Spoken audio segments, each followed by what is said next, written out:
Bulatkan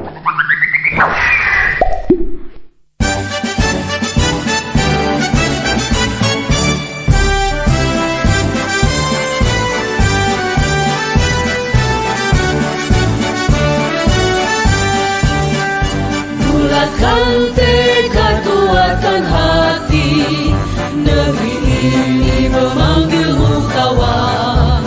Belajar bergerak berbagi untuk negeri. Guru. Assalamualaikum Bu Isnaini. Waalaikumsalam Dini. Apa kabarnya Bu? Alhamdulillah baik. Begini Bu, saya minta waktunya sedikit untuk mewawancarai Ibu terkait tugas saya sebagai calon guru penggerak. Baik. Bisa minta waktunya Ibu? Bisa, siap. Baik Bu, alhamdulillah. Sebelumnya saya ucapkan terima kasih ya Bu, Ibu sudah meluangkan waktu untuk kegiatan ini. Baik, dalam wawancara ini saya akan memberikan beberapa pertanyaan kepada Ibu terkait praktik pengambilan keputusan yang selama ini sudah Ibu lakukan selaku kepala sekolah yang sudah melampaui beberapa periode ya Bu ya. Oke, yang pertama, selama Ibu Isnaini menjabat sebagai kepala sekolah, bagaimana Bu Isnaini dapat mengidentifikasi beberapa kasus-kasus yang merupakan dilema etika atau bujukan moral? Baik Bu Dini. Seperti yang dipertanyakan Bu Dini, sebenarnya itu mudah Bu Dini untuk mengidentifikasi kasus-kasus tersebut. Pertama, kita harus mengetahui dulu kondisi dari permasalahan tersebut. Jadi suatu hal dikatakan rujukan moral jika ada dua buah keyakinan, yaitu yang satu benar dan yang satu salah menurut hukum. Nah, jika kedua-duanya itu benar, maka dikatakan dengan dilema etika. Begitu ya Bu ya. Jadi ada cara Ibu sendiri untuk mengidentifikasi apakah kasus itu merupakan dilema etika ataupun rujukan moral. Baik Ibu, selama ini bagaimana Bu Isnaini menjalankan pengambilan keputusan di sekolah ini, terutama untuk kasus-kasus di mana ada dua kepentingan yang sama-sama benar atau sama-sama mengandung nilai kebajikan Bu? Ya, tentunya sebelum mengambil keputusan tersebut saya harus mengidentifikasi dulu masalahnya yang sudah terjadi, kemudian siapa saja pihak-pihak yang terlibat dalam kasus tersebut. Setelah itu saya juga perlu mengumpulkan beberapa fakta yang ada yang merupakan hal yang perlu saya gunakan sebagai untuk mengambil keputusan yang tepat untuk pihak-pihak yang bermasalah. Dalam mengambil keputusan ini tentu saja mengutamakan prinsip kekeluargaan maupun musyawarah untuk mencari mufakat agar mencapai hasil yang terbaik. Begitu ya Bu ya. Jadi intinya mengutamakan prinsip kekeluargaan dan musyawarah untuk mufakat. Baik Ibu, langkah-langkah atau prosedur seperti apa yang biasa Bu Isnaini lakukan selama ini Bu? Selama ini mungkin ada beberapa langkah-langkah yang suka saya lakukan. Yang pertama mungkin memanggil dulu pihak yang bermasalah untuk dimintai keterangan supaya dapat mengetahui di mana letak permasalahan tersebut. Jadi inti masalahnya yang terjadi dapat kita ketahui. Tentunya di situ kita juga setelah kita menanyakan masalahnya, kita akan mencari solusi yang terbaik yang akan diambil untuk mencari keputusan yang tentunya tidak merugikan berbagai belah pihak. Oke, baik. Jadi langkah awalnya mengambil pihak yang bermasalah ya Bu ya. Untuk mengetahui kasusnya, untuk mencari jalan yang terbaik. Baik. Hal-hal apa saja yang selama ini Bu Isnaini anggap efektif dalam mengambil keputusan pada kasus-kasus dilema etika Bu? Ya. Dalam kasus-kasus dilema etika ini tentunya dengan melakukan komunikasi dengan pihak yang bermasalah, karena dengan komunikasi tersebut ini akan memunculkan suatu solusi yang tepat dan dapat diterima dengan baik. Setelah kita melakukan komunikasi, kita juga bisa memberikan bimbingan secara komprehensif yang tentunya tidak menimbulkan perselisihan dari kedua belah pihak. Intinya kita mencari jalan yang terbaik untuk semuanya. Iya, jadi melakukan komunikasi dan dialog ya Bu. Oke. Baik Bu, pertanyaan selanjutnya, hal-hal apa saja yang selama ini merupakan tantangan atau menjadi tantangan bagi Ibu dalam melakukan pengambilan keputusan pada kasus-kasus dilema etika yang sudah terjadi? Baik begini, selama ini saya menjadi kepala TK Asia, tentunya ini ada beberapa tantangan yang saya hadapi dalam mengambil keputusan. Di antaranya itu bagaimana cara mencari solusi yang terbaik untuk semua pihak dengan risiko yang seminimal mungkin. Tentu saja membutuhkan dukungan positif dari semua warga, karena tentunya warga banyak itu mempunyai pikiran yang banyak, jadi kita harus mencari jalan yang terbaik yang tidak memerlukan semuanya. Jadi tantangannya itu bagaimana mencari solusi yang terbaik bagi semuanya ya Bu ya. Apakah selama ini Ibu memiliki tata kala atau jadwal tertentu dalam menyelesaikan kasus dilema etika? Apakah langsung menyelesaikannya di tempat atau saat itu juga, atau Ibu memiliki jadwal-jadwal untuk menyelesaikan masalah itu, dan bentuk atau prosedurnya itu seperti apa yang Ibu jalankan?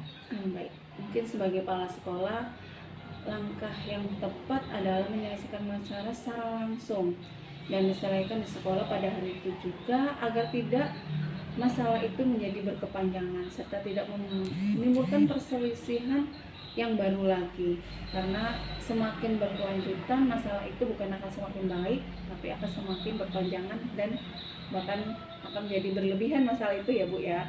Jadi dengan ini pertama saya melibatkan beberapa pihak, terutama Dewan Guru, untuk memberikan pertimbangan dan masukan yang baik, yang jika perlu dihadirkan pengawas sekolah ataupun komite dan yayasan untuk mencari solusi yang terbaik.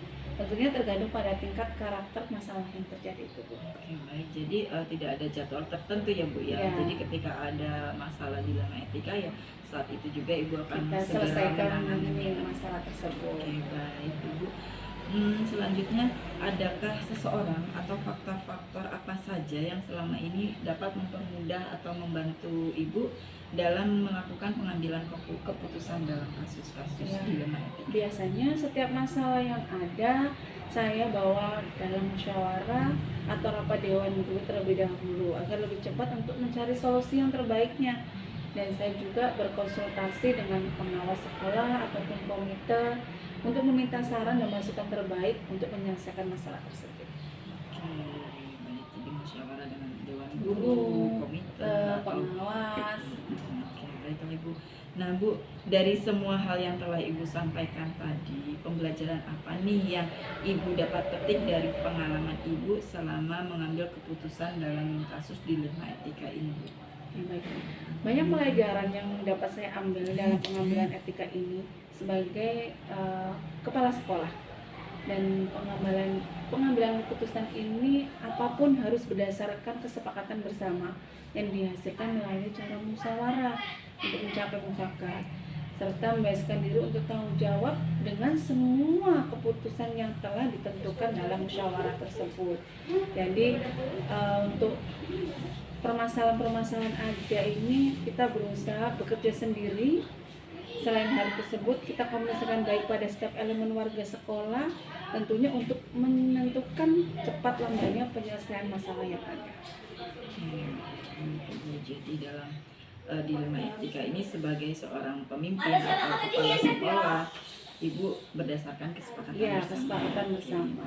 Baik, terima kasih Ibu Sama-sama, atas waktunya sudah memberi kesempatan buat saya untuk mewawancarai Ibu.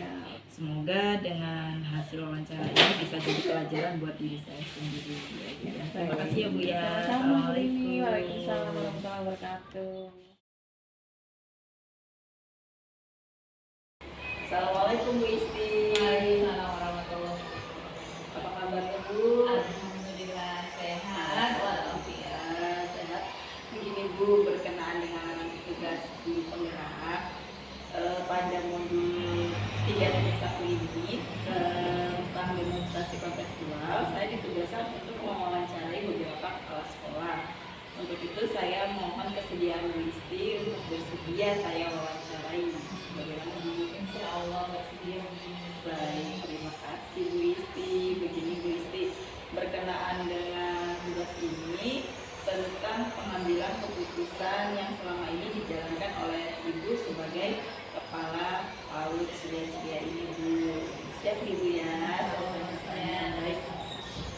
Bu Isti, selama Bu Isti menjadi kepala sekolah, pasti yang Ibu pada tahu ya Bu ya, bagaimana Bu Isti dapat mengidentifikasi kasus-kasus yang merupakan dilema etika atau rujukan moral.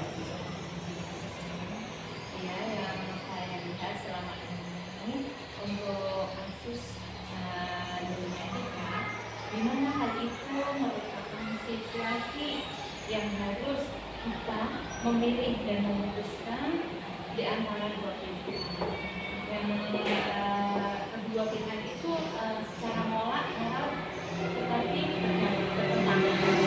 Sedangkan untuk rujukan moral benar atau salahnya itu suatu situasi atau keadaan ketika harus mengumpulkan keputusan itu mana yang benar dan mana yang salah. Jadi antara dilema etika dan rujukan moral itu ada identifikasi masing-masing pada setiap kasusnya ya Bu. Oke Bu, selama ini bagaimana Bu Isti menjalankan pengambilan keputusan di sekolah Ibu, terutama untuk kasus-kasus di mana ada dua kepentingan yang memang sama-sama benar atau sama-sama mengandung nilai kebajikan? Itu masalah ya. Jadi sebuah keputusan yang untuk pertama adalah dilema etika.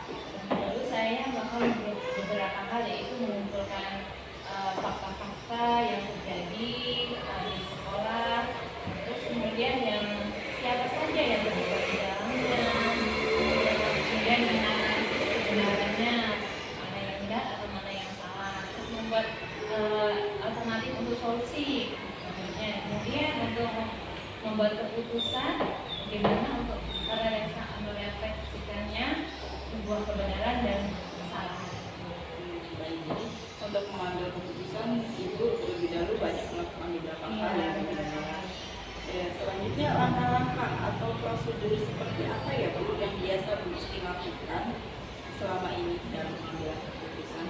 Untuk langkah-langkah yang saya ambil yaitu sama seperti yang tadi adalah mengumpulkan fakta yang terjadi, kemudian menentukan siapa yang terlibat di dalamnya, kemudian menganalisis benar salahnya, kemudian membuat alternatif solusi atau solusi apa yang harus kita ambil, kemudian membuat keputusan.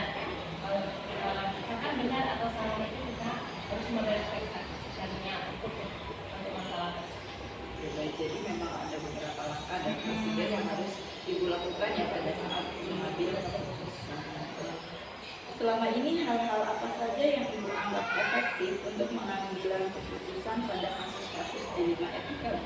Untuk hal-hal efektif tersebut kita adalah pertama yang terlibat di dalamnya, kemudian sifat kemudian ada yang membesar dan tidaknya itu, kemudian kita lihat di dilema etika untuk pengambilan alternatif tersebut apa solusinya yang ada di dalam.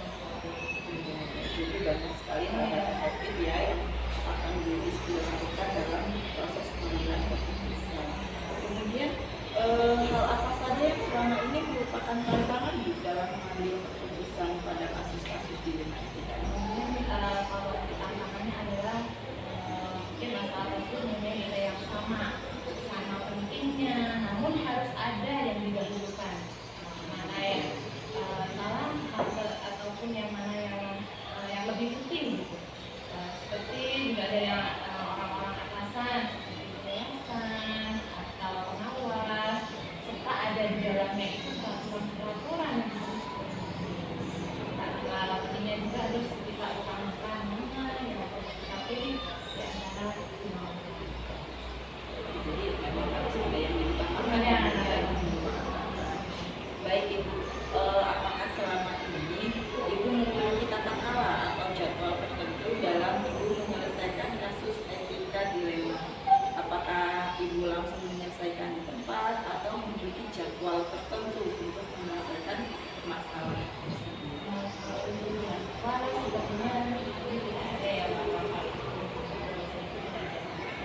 Dalam menentukan itu, namun tetap ada tata kelola dengan menganalisa pertimbangan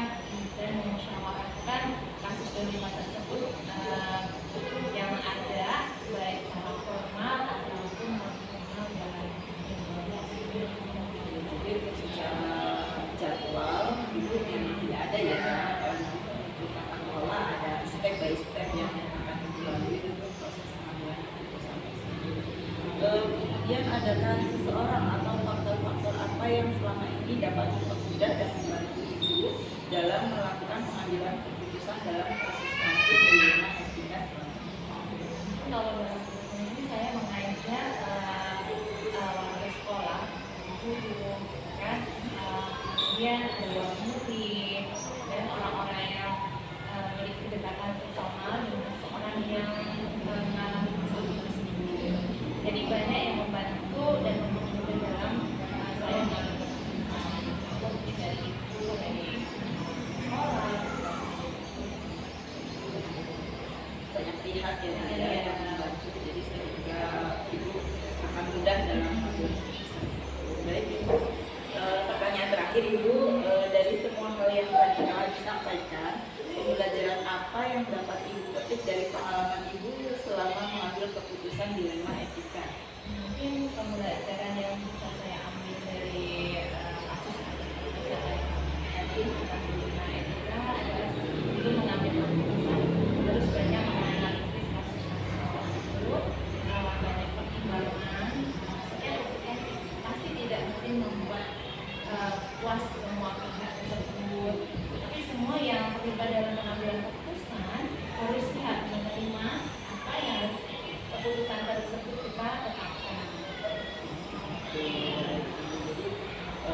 intinya setiap keputusan memang tidak bisa adil ya Ibu ya. Mungkin adil itu artinya tidak sama, tapi tidak semua orang harus menerimanya meskipun ada yang merasa tidak puas gitu ya Bu ya. Oke baik Ibu, terima kasih sudah menyempatkan waktunya untuk saya bisa mewawancarai Ibu ya. Semoga apa yang Ibu sampaikan dapat menjadi pelajaran bagi saya ke depannya sebagai seorang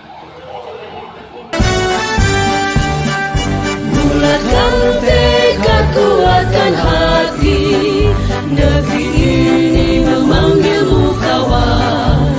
Belajar bergerak berbagi untuk negeri, guru penggerak majukan pendidikan. Guru penggerak menghamba pada murid, kreatif rancang pembelajaran. Hargai potensi, tingkatkan prestasi, lahirkan profil pelajar Pancasila.